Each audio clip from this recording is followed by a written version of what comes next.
Taste the Daily. சென்னையில் போதையில் auto கண்ணாடிகளை உடைத்து ரவுடி கும்பல் அட்டகாசத்தில் ஈடுபட்ட அதிர்ச்சி சம்பவம் அரங்கேறியுள்ளது. மாதவரம் நெடுஞ்சாலை ஓரமாக நிறுத்தப்பட்டிருந்த ஆட்டோக்களை மது போதையில் இருந்த சந்தோஷ் ராஜ் மற்றும் அவரது நண்பர்கள் அடித்து உடைத்து அங்கிருந்து தப்பினர். இதுகுறித்து புகார் அளிக்கப்பட்ட நிலையில் மூவரும் தலைமறைவாக உள்ளது தெரியவந்துள்ளது. இந்நிலையில் திமுக ஆட்சியில் தமிழகத்தின் தலைநகரான சென்னை தற்போது போதைப் பொருட்களின் தலைநகரமாக மாறியுள்ளதாக மக்கள் சாடியுள்ளனர்.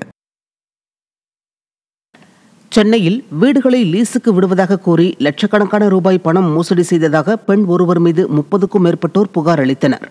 நீலாங்கரை சிங்காரவேலன் தெருவில் வீடு கட்டும் மற்றும் விற்பனை நிறுவனத்தை நடத்தி வந்த நிஷா என்பவரிடம் பலரும் லீஸுக்கு வீடு கேட்டு அணுகியுள்ளனர்.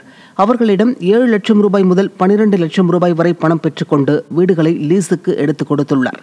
தற்போது சிலர் பணத்தை கேட்டதற்கு அவர்களிடம் பணம் தராமல் ஏமாற்றி வந்ததால் பாதிக்கப்பட்ட 30க்கும் மேற்பட்டோர் நிஷாவிடம் கொடுத்த பணத்தை பெற்றுத்தர கோரி புகார் அளித்துள்ளனர். திறனற்ற ஸ்டாலின் ஆட்சியில் காவல்துறை மீது சிறிதும் பயமின்றி குற்ற செயல்கள் நடைபெற்று வருவதாக குற்றம் சாட்டப்படுகிறது.